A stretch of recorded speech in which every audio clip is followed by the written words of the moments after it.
So if you have a prostate cancer patient and they don't have insurance, they need ADT, how are they going to get it? Research. Research. Well, let me tell you Ding, right ding, now, ding. there's a man right now, or when I left Trinity, was talking to the Gunther, cancer discussion, private pay. Okay. I'll give you his name if you need. I will. I'll take that. Because the only thing that a patient gets from participating in research is free testing, because the sponsor pays for it. So sponsor paid test, sponsor paid drug, and you get the attention of the research department. We can follow our patients more closely than y'all can in a clinic. Y'all are too busy to be checking on a person every day and to be checking on, or even monthly. You have too many patients for that. That's what we're here for. So if we have any of these patients, we can screen them, get them in, and get them help, because that's what we're here for. Today's lunch is actually paid for by a sponsor, and they are with our Spartan study, our Aragon trial. The Aragon trial is, slide, like that. It is a multi-center, randomized, double-blind, placebo-controlled phase 3 study of ARN 509 in men with non-metastatic castrate-resistant prostate cancer. What does that mean? That means that there are multiple centers across the nation that are participating in this trial. We're getting data from nationwide for these patients. So there's like millions of people doing the same study? I wouldn't say millions, actually it's like 1,700, but there are multiple sites. Okay. Randomized, meaning that they have to go through screening, and they do get randomized to a certain arm of the trial. It is double-blinded, meaning that we don't know if they're getting active drug. They don't know. Sponsor doesn't know. Some computer somewhere tells us which drug to give them. And men with non-metastatic castrate-resistant, so they've been on steady hormones. Their PSA is starting to rise again. What do? There is not a currently FDA-approved medication or any kind of treatment for these patients. There's nothing they can do except wait for metastasis or continue on the hormones. There might be Casedex for a month or so, but there's nothing you can do. Why not take this medication? Because there's nothing else FDA approved for you.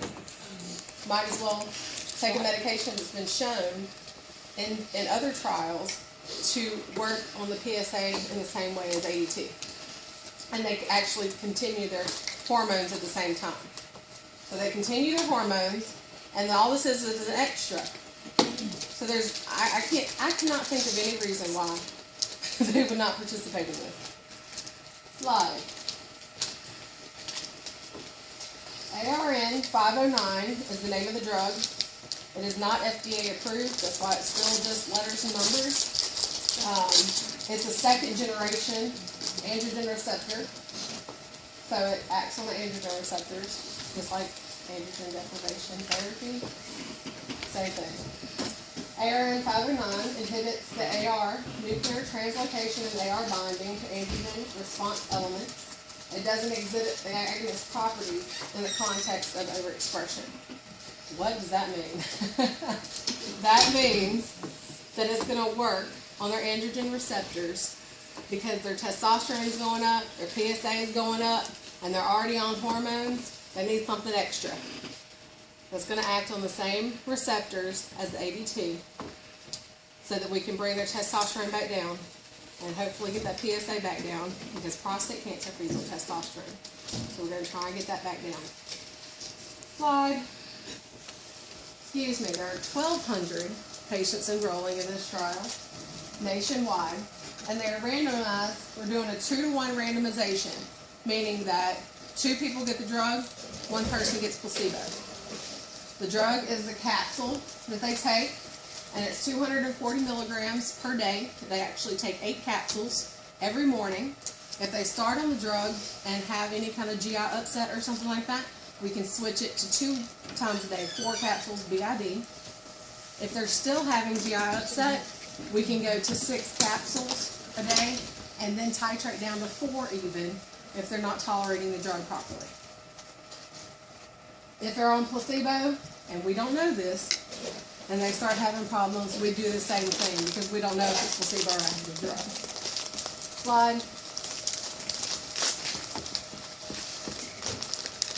The MO population at high risk for metastasis. So currently, these patients have not shown to be progressive.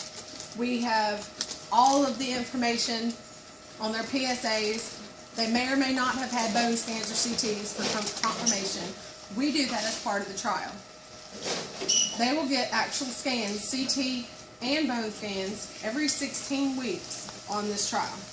Even if they discontinue the medication for not being able to take it because of the GI upset or some other unknown side effects, even if they stop study medication, every 16 weeks they still get a bone scan and a CT scan, which is a lot more accurate than a PSA any day.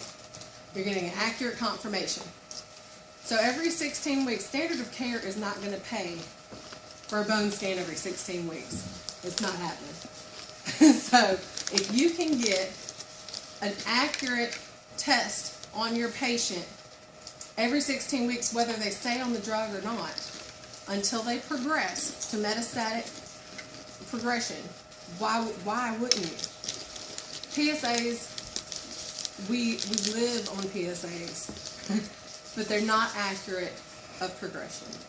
It's a number, and it doesn't make them metastatic. If your PSA is 4, it could be metastatic. If your PSA is 98, it could be not metastatic. PSA is a number.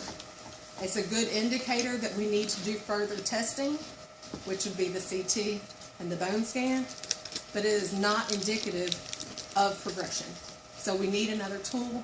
That would be the scans. But they're addicted to that number, and they, you know, when you tell them, "What do you mean I can't know what my PSA is?" You know, that some of them don't want to be on the study just because of that. And, but we can't help that. That's what the rules are. So the PSA is blinded through the trial. But like I just said, they're getting scans every 16 weeks. So we don't know your PSA, but we'll know the moment that anything changes because in 16 weeks, I mean, you're going to have a scan. Next slide. So key eligibility criteria. We've already discussed it's going to be castrate-resistant prostate cancer. They're on current ADT therapy. It's not intermittent. They're not getting a shot every other month. It has to be concurrent therapy. High risk for metastasis. We actually take their PSA and run it through an algorithm to calculate their PSA doubling time. Their PSA doubling time for this trial is less than or equal to 10 months, meaning that they are at high risk for progression for metastasis. So we know that their PSA is rising really quickly, and we can show on a curve that it is in the last 6 months or in the last year, their PSA is rising really quick, and they have a PSA doubling time of less than or equal to 10 months. That would be an inclusion. Free of distant metastasis, meaning during the screening phase, they will actually have that CT and bone scan. They have to be metastatic free. That if we find in the scans that they have progressed, they do screen fail, and then we put them on to other things. There are things that are approved for metastatic prostate cancer. So those patients would move on to Provid, Shiva, other things. Continued use of medical ADT while on the study unless they're post-orchiectomy. If they've had an orchiectomy, they're not going to be receiving hormones. That's very rare. I haven't seen it yet, an orchiectomy in the chart, but it happens. So while they're on the trial, we have to make sure that they stay on their hormones in addition to coming to see us. Slide. If you have any questions, you can contact us for anything. If you ever, like Karen just said, I have a patient, just look at his chart. We have doctors all the time. Tell me if he qualifies for anything. We have 11 trials. If we can fit them in somewhere, we do. We want patients on the research program because they benefit from this. I believe personally this is not the research department or anybody else, but when you know the Hippocratic oath, when you say that you're going to do everything that you can for the patient, If you are not giving them all of their treatment options, then you are not doing your job as a healthcare provider. And research is an option. And if they have that option, it should be presented to them. Now, if we know for a fact that they're not going to fit in anywhere, we're not going to bother them. But if they have this option to participate, this drug, there is only 2 sites in Alabama where you can get this drug. Here in UAB. That's it. You would have to travel 500 plus miles to be able to get this medication that has been proven successful. And I don't know, I just cannot understand why, under any circumstance, this would not be offered to a patient. Now, if they don't want to participate, that's on the patient. But if you don't even offer that treatment, then that's on us. That's our job as a healthcare provider, to give them all their options.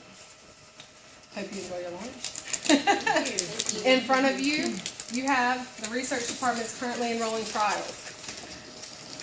This is a list of everything. It's broken down as simply as I can, as far as what the trial is indicated for, how much they get paid, how often they have to come to visits, how long the trial lasts. I've put key inclusion and exclusion for every one of them.